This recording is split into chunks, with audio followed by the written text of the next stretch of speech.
Мне нужно 2 добровольца из зала. Прекрасно, прошу вас.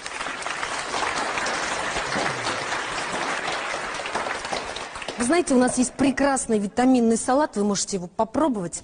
Вот представьте себе, что этот салат – это человек, зараженный ОРВИ, да?